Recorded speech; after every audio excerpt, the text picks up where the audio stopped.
I wrote you a letter. Dear friend, I've been thinking about you a lot this past year and a half. I think back to when I was in the empty sanctuary last High Holy Days and how much I missed you. How much I missed hearing the room filled with the voices, with hugs from people I'd seen last week and others I hadn't seen since last High Holy Days. But everyone stayed home, trying to avoid catching COVID. And it felt like for a long time, that's all we talked about, was how you catch it, how you avoid it. And I never could have imagined that again, a year later, on Kol Nidre, that I would be standing here in the sanctuary, wearing a mask, the room not yet back to capacity. And we've made incredible steps, but it's also obvious that we're not there yet. Last year, I looked into that black box right there, hoping that it would translate my love across the fiber optics. Now tonight, I'm lucky enough to see some of your eyes. Not everyone's eyes, at least not yet. Now, I've not just been thinking about you because I miss you. I've been thinking about what we've been facing and surrounded by day in and day out for 18 months now. Because these 18 months and the stress and the fear, it hasn't really been about COVID. That's just been the surface discussion. And I don't know if you're like me, but I acted like once the vaccine was invented and distributed and I got a shot in the arm, the whole thing would just be over. And then I could return back to normal life. But I don't really think this has been about us being surrounded by COVID.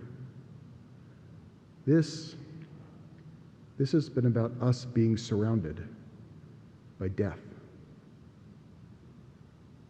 And it's been overwhelming. And we just want it to end. And I get it. But the more that I thought, the more that I couldn't shake the feeling that facing death hourly and not learning from what it has to offer, it'd be a travesty. Now, facing death and not turning away but leaning into it and the lessons it has to teach us, it can be one of the greatest and the most profound gifts we can squeeze from this life. Now, that's the irony. Dying and death can teach us to live deeper and more meaningful lives.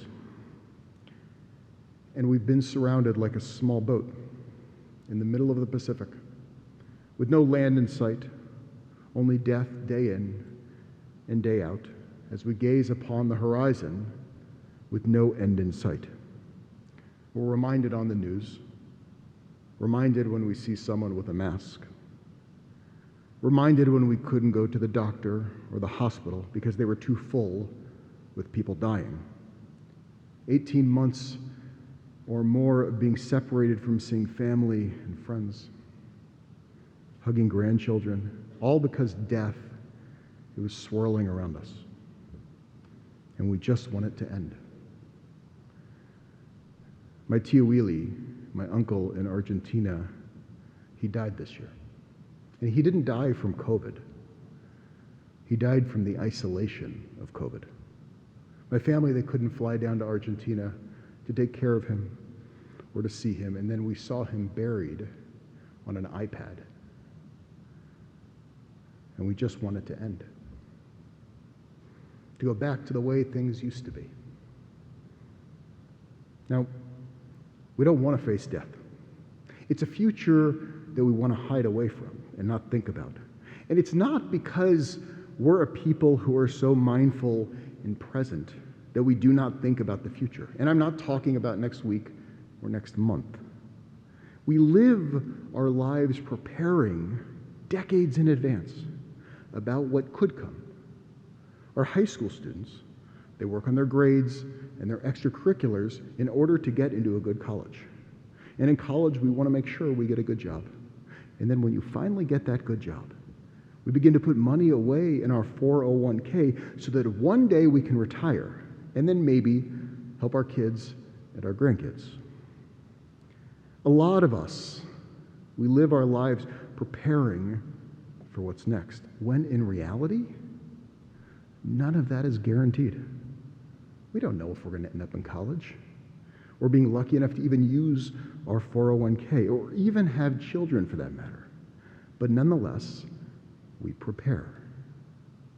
There is only one thing that we don't prepare for. And it's the only thing that's guaranteed. Birth, it was all of our beginnings. And death will be all of our destinations. Everyone that we know will die. And we would not just begin preparing to get into college when the applications are due, or begin to think about how am I going to afford retirement when I actually get to that age. So we plan so that each stage we do the very best that we can. So why is it that the only thing in life that is guaranteed we don't actually plan for? We don't prepare. This time of being surrounded by death every single day, it actually can be a gift. Because preparing for a good death, it's the foundation for a good life. And the rabbis, they knew this. There's wisdom that's been left for us like sparkling gems that we probably just didn't notice because we've been too busy. And these gems, it's wisdom from our ancestors who have been through this before, and they've mined meaning and truth from death. It's why tonight I wrote to you. Kol Nidre is about exactly that. The rabbis, they laid out a 3-step process for us within everything that we're going to do in the next 24 hours. The first step is the process of recognition and honesty with truth. A truth that we all know, but we've been turning away from because it's just been too much. And then a process of confronting the hardest parts of our lives. And then finally, facing the question that all of us have been asking since our earliest days of consciousness. Is there anything after this? Now, the first step in facing one's death is facing one's death. It's recognizing that we're finite, that our time is limited, and that what limits our time is our body, our physicality. It's why tomorrow we will read the Unatana Tokef. The rabbis put that there for us. Who will live and who will die? Who will die after a long life and who before his time? Who by water and who by fire? Who by famine and who by thirst? Who by upheaval and who by plague? And it was not put there as a threat. It was put there as a touchstone of truth and reality, that each of us is finite. That as we grow older, we can see the signs of the finitude of our existence. The first freckles that we get when we're out in the sun a little bit too long. The wrinkles that gets worn into our face from hundreds of thousands of hours of just living. The cut on our arm when we were a little kid that healed in a few days and now it takes a few weeks. These subtle reminders, they're a powerful gift. And they're a reminder that we're much more than our physicality. If our goal is to remain vital, physicality is a diminishing route. Just as with our deaths, it's the death of our body, the vessel that has carried us through this journey. And for a lot of us, we may think that the death of our body is the death of us. But give me a minute, we'll get to that. We can only come to that question once we have faced the reality of our body's finitude. Who will live and who will die? And there is only one answer to that question. You and me.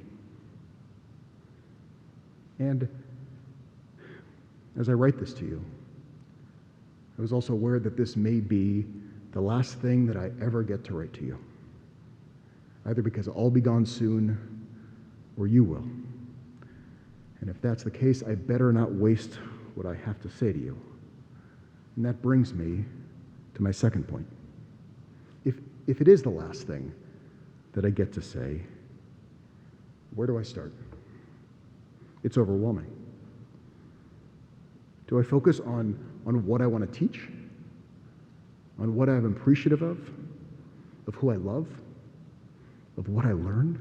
Now, according to the rabbis, those things are important, and I should have already captured all of those in my ethical will. A document that lists not what I'm physically leaving to the world, but what learnings in love that I want to leave to the world. And while important, the rabbis, they tell us that this is not what we should be talking about at the end, when we are truly aware and surrounded by death. And we've been surrounded by death. Over 4.5 million people have died. In our country, every 2 days, we are losing more people than we lost 20 years ago on September 11th. Which means the time is now for me and also for you to focus on the Vidui, the confessional prayer of Judaism. Now, the Vidui, it comes after the Unatana Tokef tomorrow. The Vidui, it says that the most important conversation that we can have is not to reminisce on all of the wonderful things in our life, but to talk about the one thing that we've been avoiding, the conflict. The conflict that was never resolved. Now, most people think this is the worst possible time to have a conversation like this, but it's not. It's actually the most important time to have it. I've heard people refer to it as the Jewish last rites, as if tying a parallel to Catholicism is an equivalency. And I gotta be honest with you, this irks me to my core, because it misses the central power of the Vidui. You see, when the Catholic priest walks in to give last rites, they enter the room as a conduit where they alone can absolve you. In Judaism, the rabbi, not so powerful. If you keep it just between us, being a rabbi doesn't afford you any extra power. If you don't believe me, you can ask Elisa. She will confirm it 100%. If I go into a room with someone who's ready to say the Vidui, I literally can do nothing to absolve them. Because a rabbi is not a priest. A rabbi is just a teacher and a judge. The only one who can make the Vidui work is the person saying it. So what does it say? It says, listen, I've made mistakes. I wish I would have done better. But I'm human. And I love you. And I want you to know that when I'm gone, that conflict that we had, it's going to be a part of your grief. And I'm so sorry for the pain that I caused you. Please forgive me. The rabbis are aware that grief is complicated. And even though no one wants to talk about the hard stuff and the conflict, that will become the primary focus when the person is gone. Because complicated relationships equals complicated grief. The Vidui, it creates a path for two people to come to peace with each other. You see, the Vidui, it's not about death. The Vidui is about creating peace while you're lucky enough to be alive. And I cannot tell you how appreciative I am that after this year of so much death, that I'm still here getting to talk to you, and that you're still here. And that each of us can use this time to have the most important conversations of our entire lives while we're still conscious. Finally, the question of questions. Is there anything after this?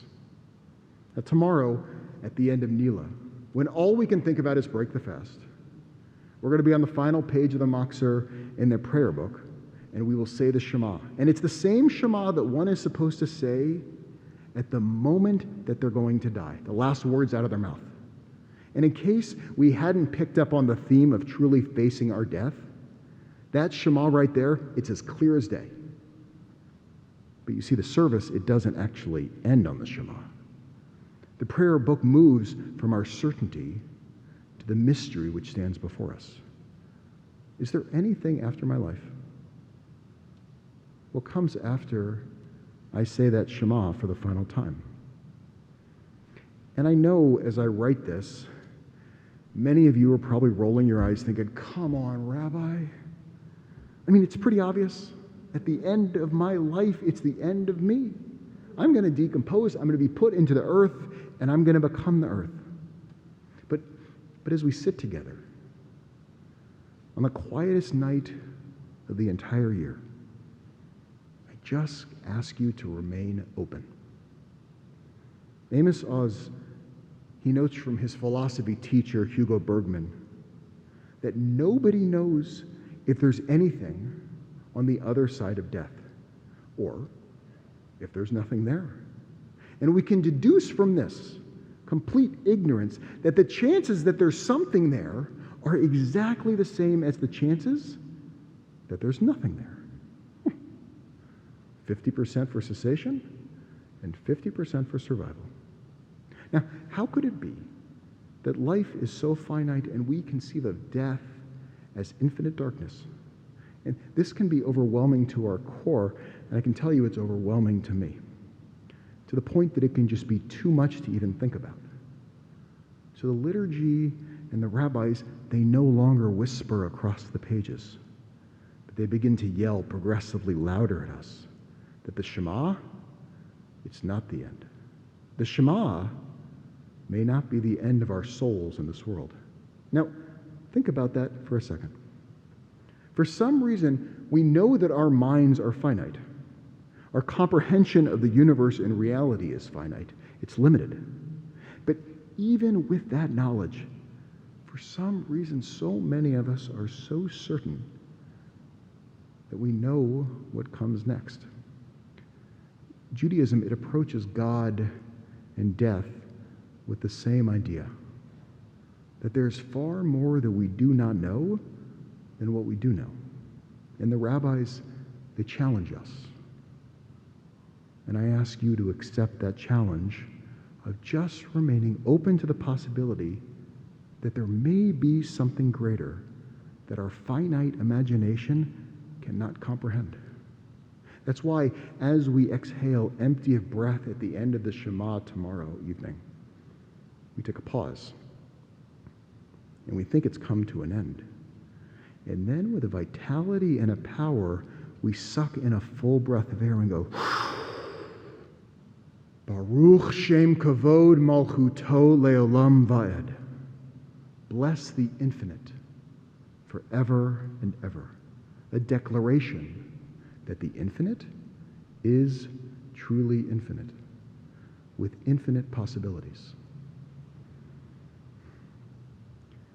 My friend,